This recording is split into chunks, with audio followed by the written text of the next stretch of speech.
आज से 10th maths का नया बैच स्टार्ट है। आप में से किसी बच्चे को 6 to 7 शिफ्ट होना है तो हो सकते हो, क्योंकि ये बैच में थोड़ा सा कंजेशन हो गया है, मतलब बच्चे ज़्यादा हो गए हैं, तो इतने हमें रखने नहीं है। तो जिसको भी 6 to 7 भी कंफर्टेबल हो तो 6 to 7 आओ।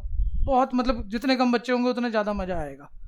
तो बहुत गिनती के बच्चों में पढ़ाई स्टार्ट होगी। दूसरा, तो मेरा बैच नहीं चेंज करना, टाइम मेरा यही कंफर्टेबल है, मेरे फ्रेंड भी हैं, बहुत सारी चीज़ें होती हैं आपको, मेरा बैच यही है। लेकिन मेरी शुरू की 2 क्लास छूट गई, 3 छूट गई, तो वो टॉपिक आपको कवर करना है। तो जितनी क्लास छूटी हैं उतने दिन आप डबलिंग कर लो आज से, तो आपको शुरू का जो भी टॉपिक छूटा होगा वो कवर हो जाएगा। वो भी कर सकते हो आप, ठीक है, वो देख लेना। अब शुरू करते हैं टॉपिक। मैं ना लास्ट क्लास ये बोल रहा था कहीं कुछ, ठीक है भैया। ये क्वेश्चन 2 मात्र एक क्वेश्चन नहीं है भैया, ये पूरा एक टॉपिक है। मतलब एनसीईआरटी, आरटी, आरएस सारी किताबें मिला लेना, कोई 10-15 क्वेश्चन मिल जाएंगे इस टाइप के आपको। और आप अपने स्कूल टॉपर हो, आप सबसे बढ़िया बच्चे पहले से ही हो, आपको मैथ्स बहुत अच्छी लगती है, ये हमेशा गलत होगा। जितना नया क्वेश्चन दूंगा ना आप कर नहीं पाओगे, चाहे जितना मर्जी मैं समझा लूँ और जितना मर्जी आप दिमाग चला लो, दोनों की कीमत खत्म है। ठीक है भैया, ये टॉपिक में ये बातें हैं। तो एक बारी मैं अपनी बात शुरू करता हूँ, अगले 20 मिनट तक हम इस अकेले क्वेश्चन, इसके एक्स्ट्रा क्वेश्चनों पे चलेंगे। मेरे को ध्यान से सुनते रहना, लेकिन आखिरी मोमेंट हमारा ऐसा आना चाहिए, हम नॉर्मल बच्चे हैं तब भी तैयार हो जाए। ठीक है भैया, देखते हैं वो आएगा कि नहीं आएगा। पहले क्वेश्चन यही वाला रिकॉल करा देता हूँ मैं आपको। उसने बोला था एक आर्मी ग्रुप है जिसमें 616 मेंबर मार्च कर रहे हैं, 616 मेंबर मार्च कर रहे हैं। ठीक है भैया, और ये जो मेंबर हैं कॉलम में, लाइंस में मार्च करेंगे।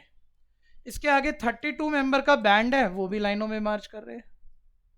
ठीक है, 32 मेंबर के पीछे 616 मेंबर सारे कॉलम में मार्च कर रहे हैं। बच्चे सामने देखो, बाद में रीड कर लेना, इधर उधर मत देखो, यहीं देख लो बस।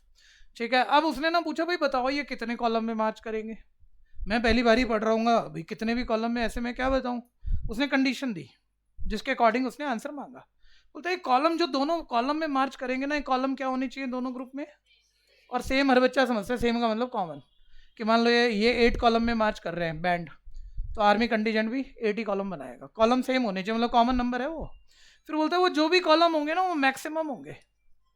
भाई ज़्यादा से ज़्यादा कॉलम बनाना चाहेंगे, ये मैक्सिमम का मतलब क्या होता है, हाईएस्ट।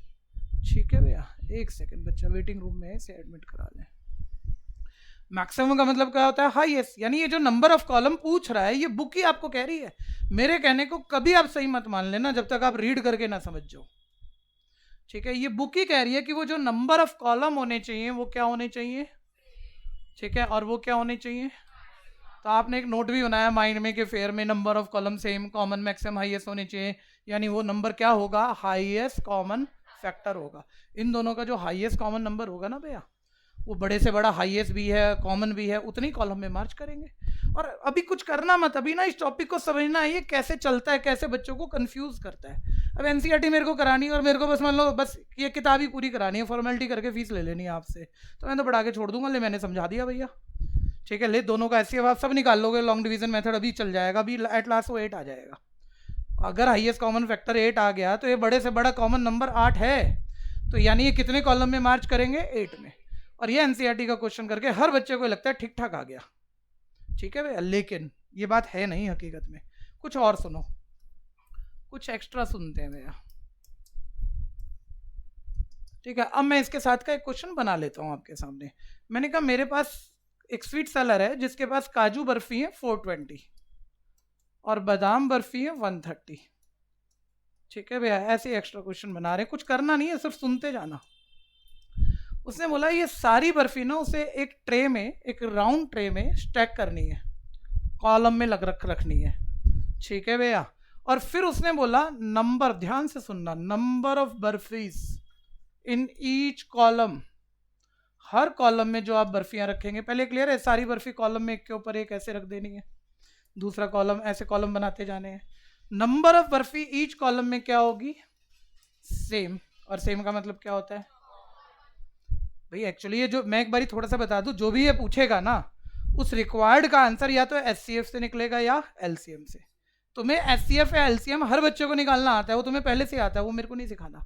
अगर तुम ये डिसीजन ले गए ना, जब मैंने पूरा क्वेश्चन बोला कि सर जो पूछा उसके हिसाब से एचसीएफ निकालना है या एलसीएम निकालना है, सही बात बता गए, तो ये क्वेश्चन खत्म है यहीं पे, 4 मार्कर क्वेश्चन होता है ये। तो number of barfi in each column क्या बोला, सेम है। फिर उसने बोला इस ट्रे में जो आप कॉलम बनाओगे वो लीस्ट एरिया ऑक्यूपाई करेंगे। वो कॉलम बीच में नहीं बोलना है, जब तक आपसे बात ना करें आपको इस बैच में दोबारा नहीं बोलना है, ठीक है भैया। जब मैं पूछूंगा तब अपनी जितनी मर्जी प्रॉब्लम बोल देना या जितना मर्जी मेरे को समझा देना। ये क्लियर है? अब मैं शुरू करूँ? हाँ जी, उसने बोला इस ट्रे में जो एक कॉलम है, मेरे शब्दों को सुनो, वो लीस्ट एरिया ऑक्यूपाई करेंगे, ठीक है भैया। तो लीस्ट एरिया ऑक्यूपाई करेंगे वो। अब बताओ तुम्हें एचसीएफ निकालना है या एलसीएम? सर लीस मतलब सेम का मतलब तो कॉमन हो गया, आप खुद ही कह रहे हो लीस, तो लीस कॉमन मल्टीपल, तो मैं तो एलसीएम निकालूंगा। और ये मैं ये नहीं कह रहा कि आप अपनी बुद्धि चला रहे हो, मैंने ही पिछला क्वेश्चन थोड़ा ऐसे ही से ही बताया था, तो आप वही वर्ड पकड़ के वर्ड से वर्ड पूरा कर रहे हो कि सर एलसीएम निकलेगा। गलत हो गया जी, 0 नंबर है, पूरा क्वेश्चन कट गया आपका, ठीक है। और मैं अपने आप से बना के नहीं बोल रहा, एनसीईआरटी का एग्जाम्पल नंबर 3 है ये। अभी ढूंढना मत, मेरे को देखते रहो बस, कहीं मत ढूंढो, ठीक है भैया। हाँ आप कहो। बहुत बढ़िया, नाम क्या है आपका? वंश, वंश पूरा नाम? वंश कुमार, वेरी गुड।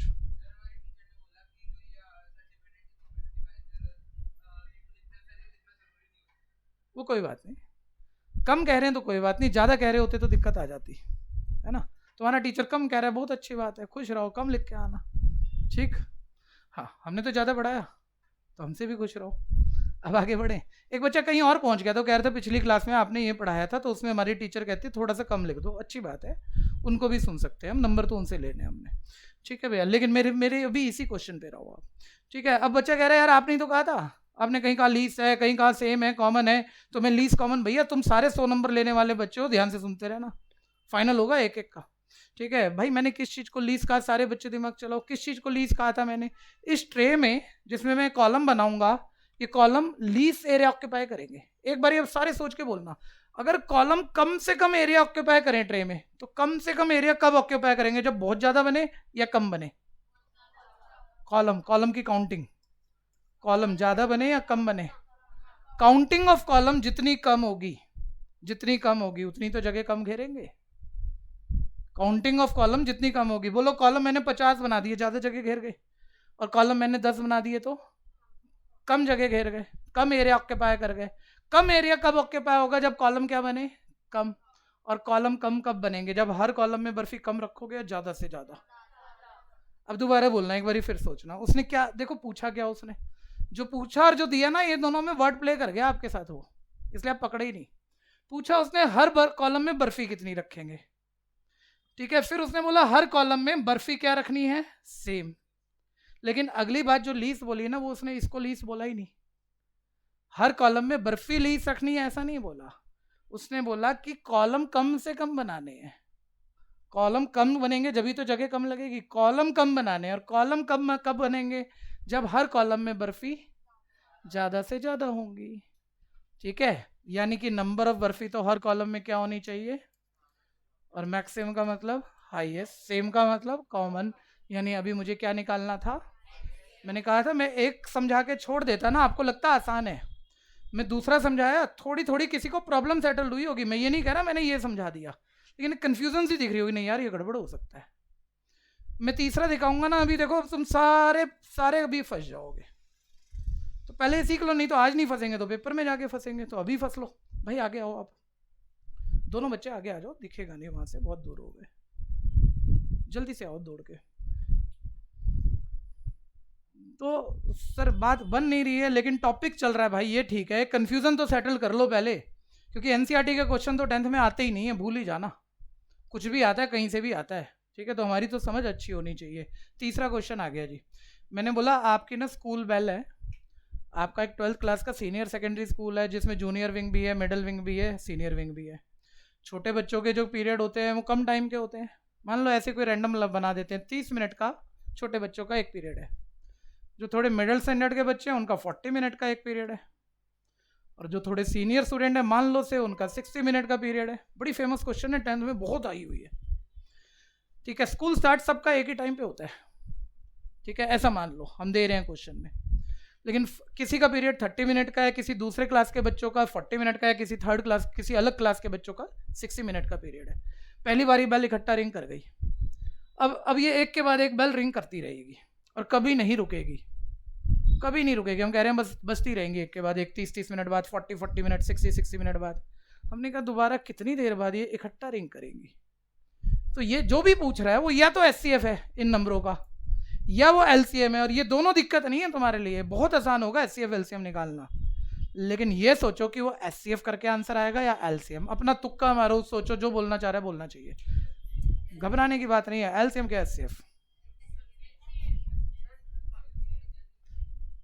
ठीक है जी। कौन बच्चा कॉन्फिडेंट जवाब दे रहा है? मेरे को पता है सर, मैं बताता हूँ, और रीज़न भी बताएगा अगर मैं पूछता हूँ तो। अच्छा, स्पेकुलेशन एक ही बच्चा बचा बस। ये 70-80 बच्चे मतलब जवाब दे गए हैं। 70-80 स्टूडेंट का माइंड बुलाऊंगा तो दुनिया का सबसे बड़ा कंप्यूटर बनेगा, दुनिया का सबसे बड़ा। कोई उसके सामने नहीं टिक पाएगा।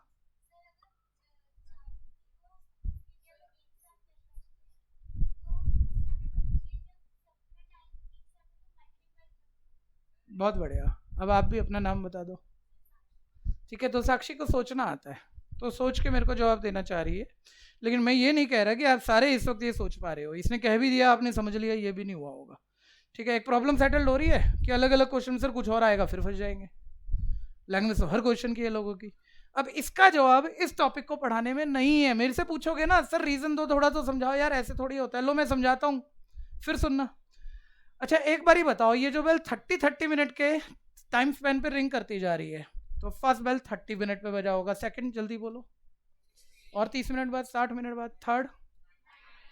ये 30, 60, 90, 30 के मल्टीपल है, 30 की टेबल में आ रहे हैं, मल्टीपल है। हाँ, अब ये दूसरा वाला देखो, ये टेबल, ये जो बेल है 40 मिनट बाद बजती है। फर्स्ट बेल 40, सेकंड 80, थर्ड, ऐसे होगा।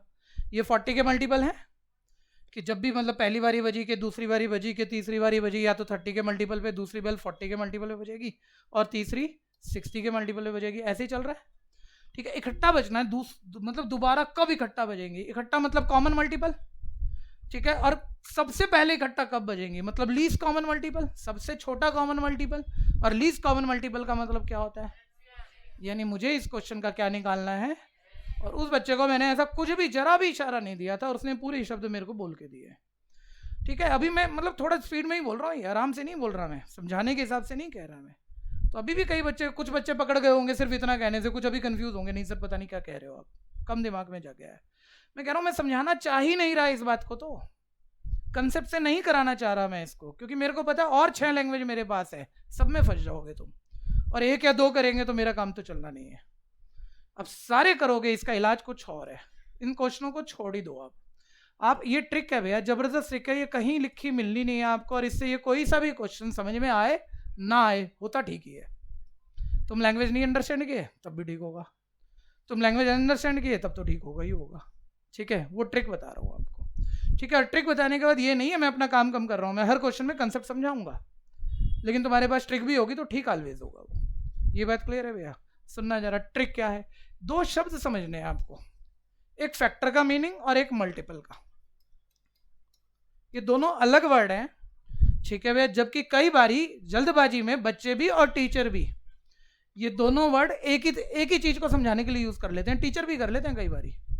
ठीक है, ये दोनों अलग वर्ड है, मीनिंग अलग है। एक एग्जांपल से पूछ रहा हूं, कोई भी मुझे बताना 4 के फैक्टर क्या पता है सबको? अरे जितना मैथ्स आता है उसी से बोला करो, कुछ गलत होगा कोई फर्क नहीं पड़ रहा। 4 के फैक्टर क्या? सर किसी नंबर के फैक्टर जो उसे डिवाइड कर दे, सबको पता है। देखो कोई गड़बड़ नहीं कर रहा, कितने बढ़िया बच्चे हो आप, जो 4 को डिवाइड कर दे 1 to 4 एग्जैक्टली डिवाइड कर दे। अच्छा 4 के मल्टीपल, बहुत प्यारी बात, जो 4 से डिवाइड हो जाए, जो 4 को डिवाइड ना करें, 4 से डिवाइड हो जाए, और 4 से डिवाइड होने वाले नंबर 4, 8, 12 चलते जाएंगे, टेबल है मतलब 4 की। फैक्टर मल्टीपल का डिफरेंस क्लियर है? पहले सेम बात तो नहीं है? एक बात भाई, पीछे मैं बहुत बड़ा रूल बनाने जा रहा हूं, ध्यान से सुनना। किसी नंबर के फैक्टर, किसी भी नंबर के फैक्टर या तो उसके इक्वल होते हैं या उससे छोटे, और किसी नंबर के मल्टीपल या तो उसके इक्वल होते हैं या उससे। तो मैं ये बोलूं कि फैक्टर, किसी भी नंबर के फैक्टर, सोचना एग्जाम्पल से सोचना, क्योंकि मेरी थ्योरी याद नहीं रहेगी, एग्जाम्पल याद रहेगा। किसी नंबर के फैक्टर उस नंबर के इक्वल या उससे स्मॉलर होते हैं, नंबर के इक्वल या उससे स्मॉलर होते हैं। और मल्टीपल, मल्टीपल बहुत ही प्यारी बात, मल्टीपल जो है उसके इक्वल या उससे बड़े होते हैं। अब एक बारी उन्हीं क्वेश्चनों को दोबारा देखते हैं दूसरी नज़र से, ठीक है, कि मैं अजीब अजीब बातें कह रहा था ना आपको, देखते हैं क्या निकलेगा। अभी दोबारा ध्यान देना जरा,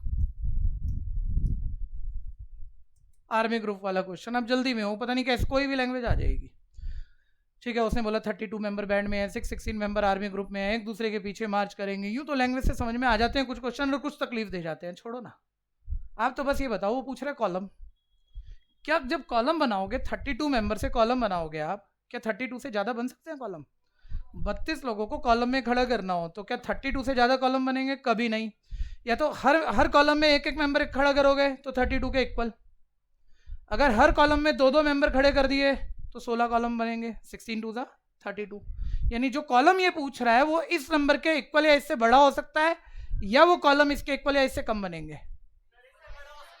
कॉलम 32 मेंबर से 32 से ज़्यादा बना सकते हो, चमत्कारी पुरुष, ठीक है भैया। पक्का वो कॉलम 32 लोगों से कॉलम बनाओगे, या तो 32 कॉलम बनाओगे, या 32 के आधे 16, हर कॉलम में दो दो बंदे खड़े कर देना। यानी कॉलम या तो उसके इक्वल बनेंगे या उससे कम। और इक्वल या कम क्या होता है? मल्टीपल या फैक्टर। फैक्टर किस वर्ड में आता है, एलसीएम में या एचसीएफ में? इसलिए मुझे इस क्वेश्चन का क्या निकालना है। मैं फिर कह रहा हूं, मैं रीजन हर क्वेश्चन का दूंगा, आपको समझा के छोड़ूंगा। लेकिन अगर पेपर में 1% चांस हम नहीं समझ पा रहे हैं, ये बिल्कुल नई क्वेश्चन है, तो इस ट्रिक से 100% ठीक होगी, ठीक है। एचसीएफ निकालना निकाल ले, ठीक है। अभी और देख, आगे बढ़ेंगे, दोबारा सुनना। ये एनसीईआरटी का जो एग्जाम्पल था बर्फी वाला, एग्जाम्पल 4 है। 420 काजू बर्फी, बादाम बर्फी, कॉलम में बर्फी लगानी है। हर कॉलम में कितनी बर्फी आएंगी? अरे हर कॉलम में आपको काजू बर्फी रखनी है 420, क्या 420 से ज़्यादा रख सकते हो क्या? या तो इतनी ही रखोगे, 420 का एक ही कॉलम बना दो, या उससे कम, ठीक है। इसका आधा कर दो, 210 के 2 कॉलम बना दो। तो यानी जो हर कॉलम में बर्फी रखनी है, या तो इनके इक्वल होगी या इनसे कम होंगी। अब इक्वल या कम क्या होता है, फैक्टर या मल्टीपल? फैक्टर। और फैक्टर किस वर्ड में आता है, एलसीएम एचसीएफ? बिना सोचे एचसीएफ, एचसीएफ ही आंसर है, ठीक है भैया। और चेक करो, फिर चेक करो, बेल वाला क्वेश्चन कितना फेमस है।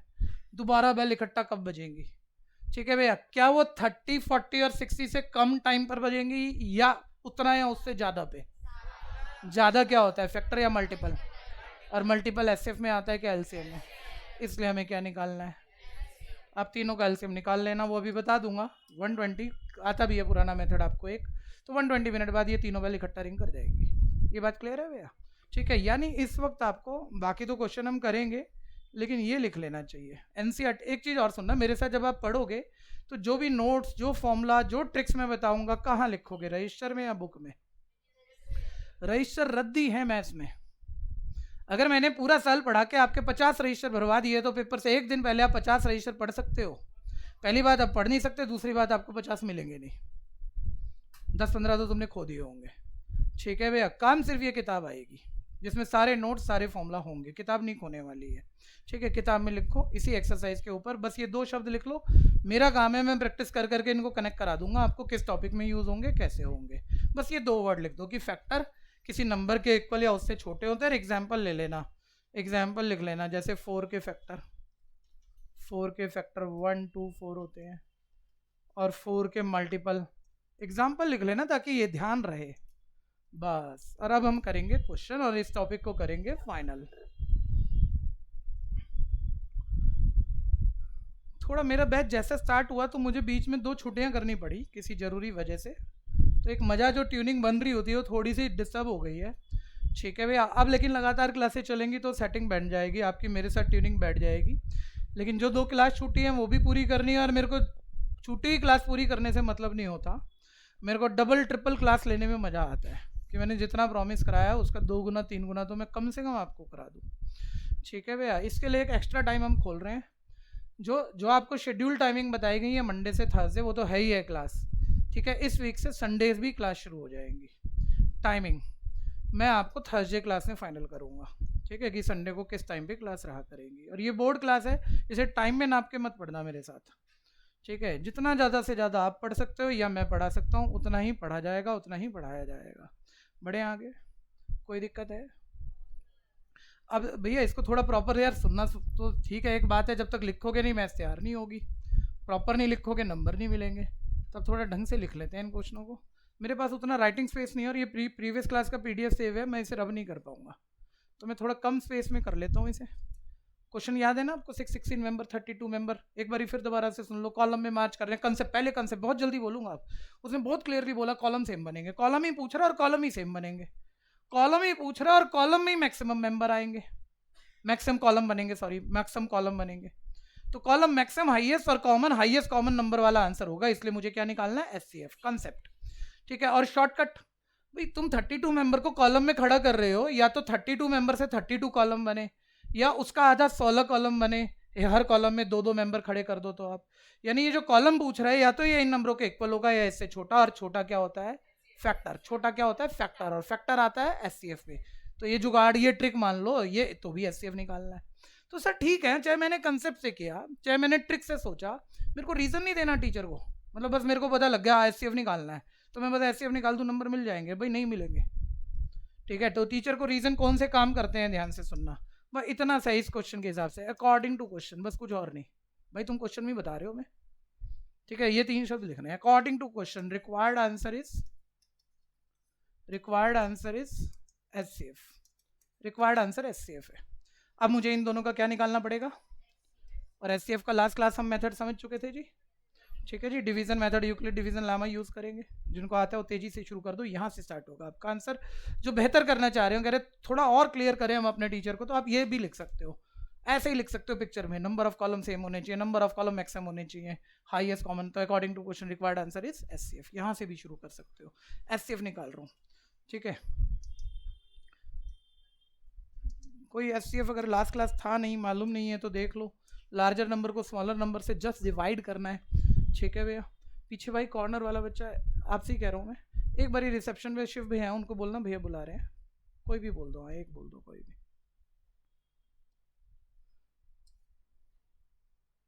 है नहीं, चलो आ जाओ, अभी बुला देंगे। हाँ बोलना भैया।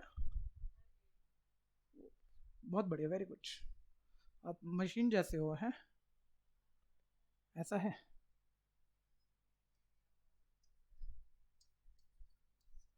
ये डिवाइड कर लिया भैया मैंने, 8 आ गया नीचे, और डिवाइड हो नहीं रहा, सबको पता है प्रोसेस पलट दिया जाता है, रिवर्स कर देंगे प्रोसेस। तो अब ये फिर डिवाइड कर दिया, 8 4 32। एट लास्ट ये किससे डिवाइड हुआ? अपनी जो भी बातें आपके स्कूल में पता लगे वहाँ शेयर करते रहना भैया। मैं कुछ और कह रहा हूँ, मान लो स्कूल टीचर कुछ और कह रहा है, तो बैच में शेयर करते रहना। तो मैं आपको बताता रहूँगा, मेरे लिए कुछ नया नहीं है, मेरे को सब पता है किस स्कूल में कौन सा टीचर क्या बात करेगा। ठीक है भैया। तुम्हारा भैया 60-70 साल बूढ़ा है पढ़ाने के हिसाब से। ठीक है, अभी तो सुनते रहना जरा। इधर देखो, ये एटलास 8 से डिवाइड हुआ। एक बच्चा मेरे को अभी कह रहा था, सर वो स्टेप बाई स्टेप आपने लिखवाया था, हमारा टीचर मना कर रहा है, डायरेक्ट लिख दो। बहुत अच्छी बात है, कम कह रहे हैं मैं कोई दिक्कत नहीं है, ज़्यादा कह रहे हैं उस दिन दिक्कत आ जाएगी। ठीक है भैया। तो लेकिन अभी भी बाकी जनरल सब स्कूलों के हिसाब से लिखना पड़ता है। तो स्टेप 1 बस वो फॉर्मेलिटी, डिविडेंड किसके इक्वल है? Divisor into quotient plus remainder. Step 2 दो डिवाइड के स्टेप में हुआ है, डिविडेंड किसके इक्वल है? Divisor into quotient plus remainder. और एट लास्ट ये 8 से डिवाइड हुआ था, तो वही स्टेटमेंट थोड़ा सा लिखते हैं, according to Euclid division algorithm highest common factor is 8। ठीक है, किस 8 से डिवाइड हुआ है ना, तो हाईएस्ट कॉमन फैक्टर क्या है? 8 है। यानी कितने कॉलम में मार्च करेंगे? आपकी एक गंदी आदत है, आप आंसर निकाल के खुश हो जाते हो कि 8 आ गया तो बस आ गया। शब्दों में बोलो, आंसर आने पे स्टेट करो, कंक्लूड करो। नंबर ऑफ कॉलम पूछे थे भैया जी, नंबर ऑफ कॉलम क्या आ गए हैं? 8 आंसर। नेक्स्ट,